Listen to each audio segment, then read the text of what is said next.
નમસ્કાર વિદ્યાર્થી મિત્રો, સ્વાગત છે તમારું યુટ્યુબ ચેનલની અંદર। આજે આપણે ધોરણ 9 ની અંદર ગુજરાતી વિષયમાં નવમો જે ગીત છે તે કાવ્ય છે પુત્રવધુનું સ્વાગત। આ ગીતનો જે કાવ્યનો પ્રકાર છે મુખપાઠ છે અને કાવ્ય આપેલું છે મકરંદ દવે। તો આ કાવ્યના આધારે જે કાંઈ અલગ અલગ સ્વાધ્યાયપોથીના નાના મોટા પ્રશ્ન જવાબ છે, જેમાં વ્યાકરણલક્ષી પ્રશ્ન જવાબની પણ ચર્ચા કરશું। એના માટે વિડીયો અંત સુધી જોજો। વિડીયો ગમે તો લાઇક કરજો અને તમારા મિત્રો પણ વિડીયો શેર કરજો। સાથે જે નવા વિદ્યાર્થી મિત્રો છે ચેનલને સબસ્ક્રાઇબ નથી કરેલી એ જરૂરથી સબસ્ક્રાઇબ કરી લેજો, જેથી કરીને નવા જેટલા વિડીયોઝ મૂકે એની નોટિફિકેશન તમને જોવા મળે। તો વિડીયોની શરૂઆત કરતાં પહેલાં જે વિદ્યાર્થી મિત્રો નવા છે એ સબસ્ક્રાઇબ કરવાનું ભૂલતા નહીં અને બાજુમાં બેલ આઇકન છે એ દબાવી દેજો। તો પ્રશ્ન જવાબ છે જોતા જઈએ। સ્વાધ્યાયપોથીના મોટા પ્રશ્ન જવાબ પૂછાય છે, જેમાં પહેલો પ્રશ્ન છે નીચેના પ્રશ્નના સવિસ્તાર ઉત્તર લખો। પહેલું છે પુત્રવધુનું આગમનથી ઘરમાં આવેલા પરિવર્તનની નોંધ તમારા શબ્દોમાં લખો। તો એનો જવાબ આપણે કહી શકીએ કે પુત્રવધુના આગમનથી ઘરમાં આનંદ છવાઈ ગયો છે। પુત્રવધુ તો ઘરની લક્ષ્મી છે, એના આગમનથી ઘરમાં સો કમળની સુગંધ ફેલાઈ ગઈ છે। આંગણે ઉત્સવનું વાતાવરણ સર્જાયું છે।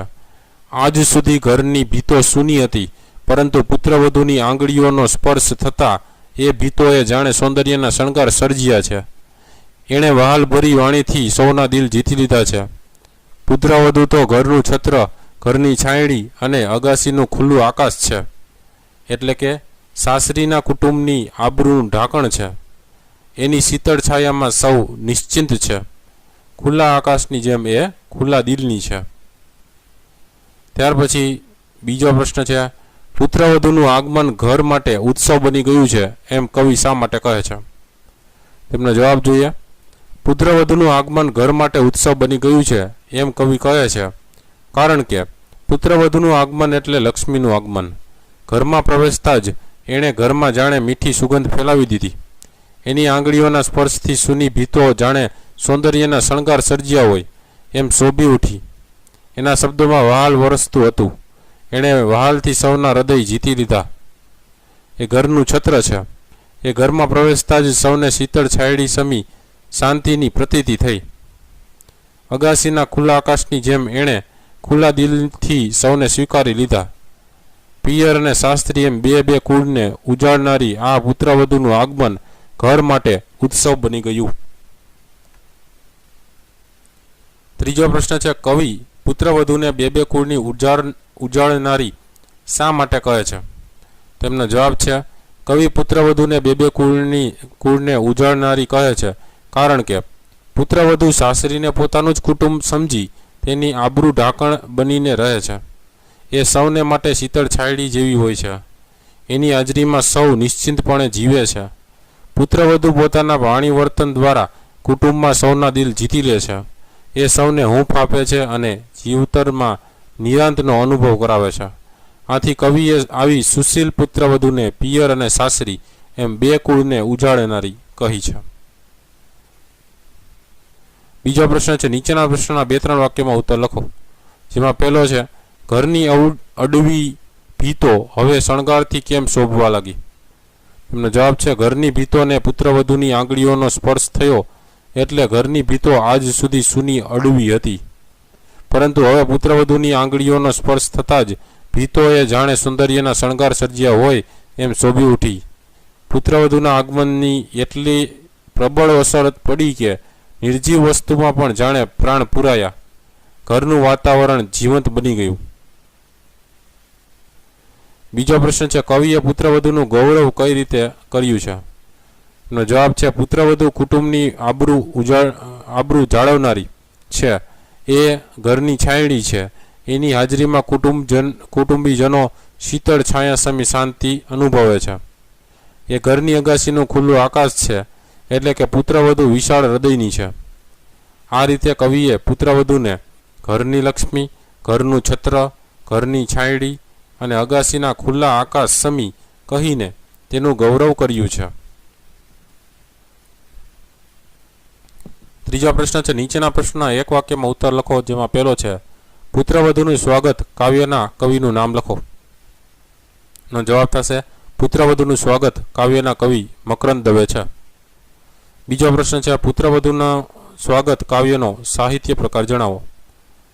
તેમનો જવાબ થશે પુત્રવધુનું સ્વાગત કાવ્યનો સાહિત્ય પ્રકાર ગીત છે.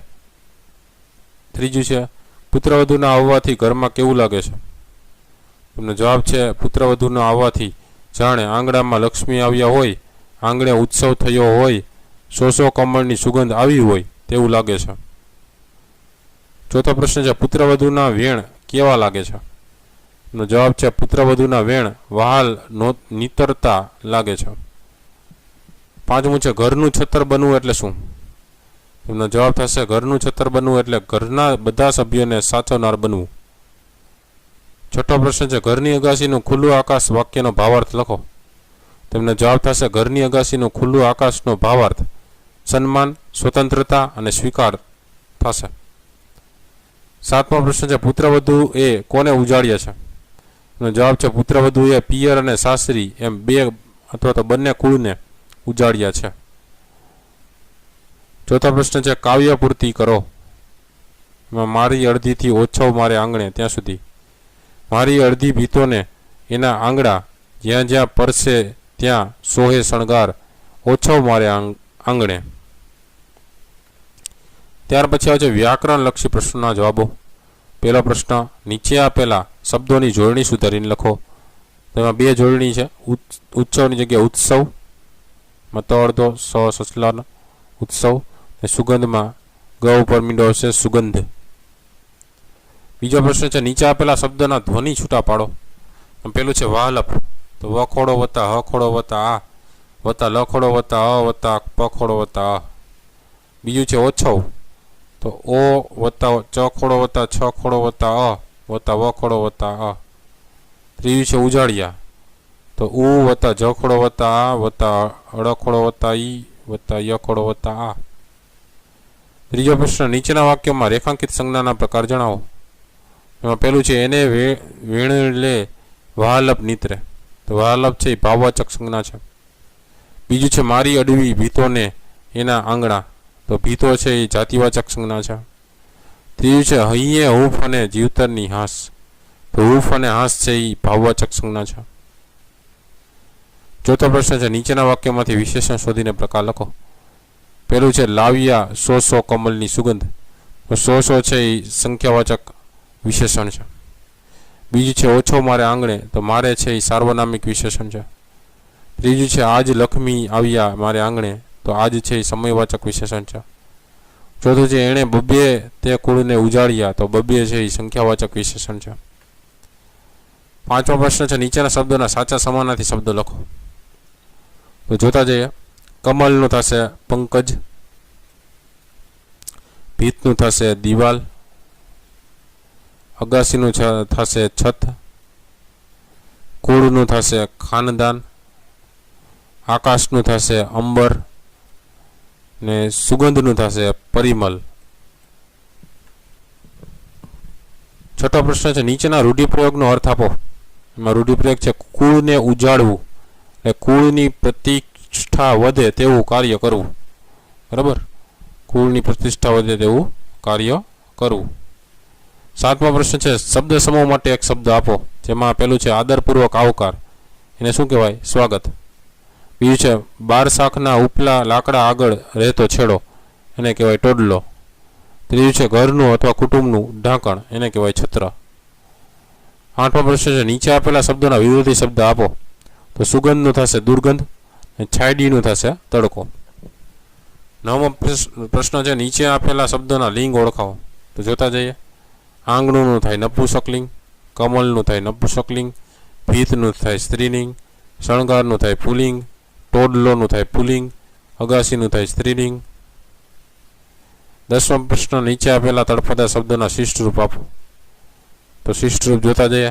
લક્ષ્મીનું થાય લક્ષ્મી, ઓછવનું થાય ઉત્સવ, પરસેનું થાય સ્પર્શ, વેણલેનું થાય વેણમાં, વહાલપનું થાય વહાલ, ટોડલિયાનું થાય ટોડલે, છતરનું થાય છત્ર, જીવતરનું થાય જિંદગી અથવા તો જન્મારો. 11મો પ્રશ્ન નીચેના વાક્યના કાળ ઓળખાવો.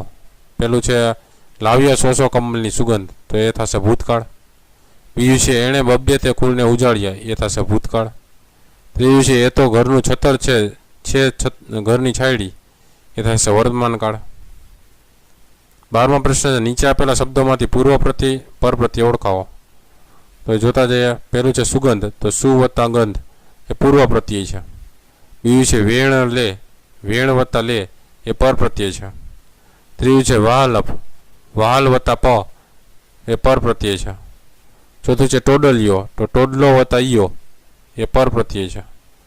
પાંચમું છે છાયડી, તો છાય વત્તા ડી એ પર પ્રત્યય છે. છઠ્ઠું છે જીવતર, તો જીવ વત્તા તર એ પણ પર પ્રત્યય છે.